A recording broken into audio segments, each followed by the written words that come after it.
Welcome back to the news at noon. It's time to focus on your money. It's Wealth Wednesday here on Chat Television, and Shandie Froese is with me. So today we're talking about financial confidence. Now, I know what personal confidence is. I know what a lack of confidence is. What is financial confidence? Yeah, financial confidence is looking at the more effective and subjective part of your finances. And so really looking at your belief in your ability to navigate the different financial circumstances that life throws at you. So ultimately that feeling that you're going to be okay. Okay, so why is financial confidence important then? Yeah, it can be life-changing. Money, finances, and anxiety, they tend to go hand in hand, especially when we feel uncertain about the future. And so if we can increase our financial confidence, we can greatly increase our sense of well-being.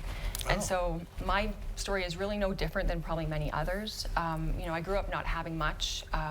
We, always had food on the table, a warm place to sleep, but there were definitely struggles. And I had wonderful parents, learned many things, but learning how to manage money and invest in my future was not one of them.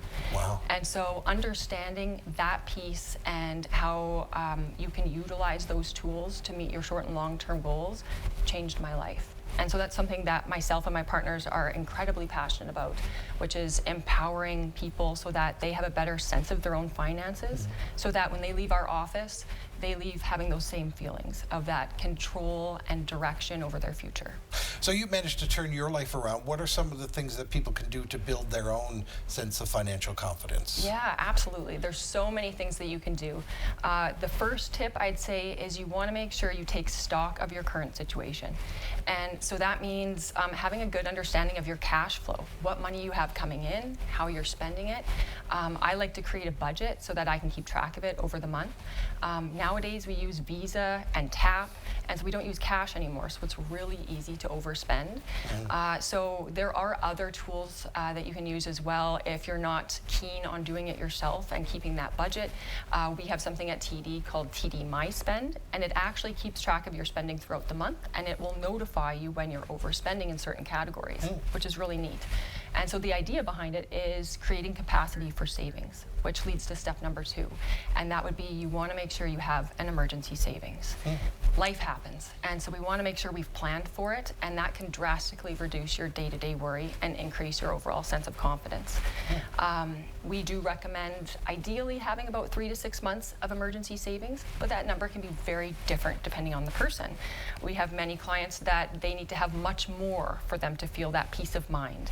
And then we have some that don't need that much. And especially when you're just getting started, that can seem like a lot. But that's where it's just little bits at a time, right? It's just saving wherever you can so that you can have that cushion and that sense of security.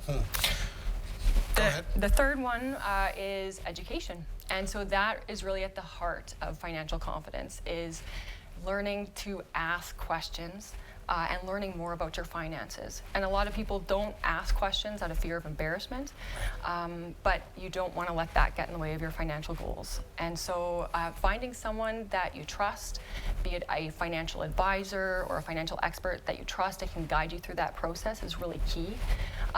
Also, of course, watching this segment or listening to podcasts, there's lots of different things you can do. But yeah, you have to start with asking questions. One thing we do for our clients is we do send out different informational, be it videos or articles, meeting often so that you can kind of go through your strategy and understand your financial plan and if you're still on track. And when you have that understanding, it takes a lot of the fear out of it.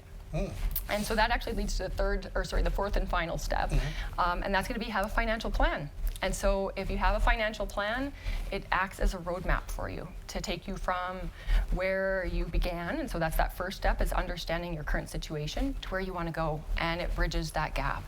And so when life happens and we have these challenges come up, we can always go back to this plan and reference that to make sure that we're okay.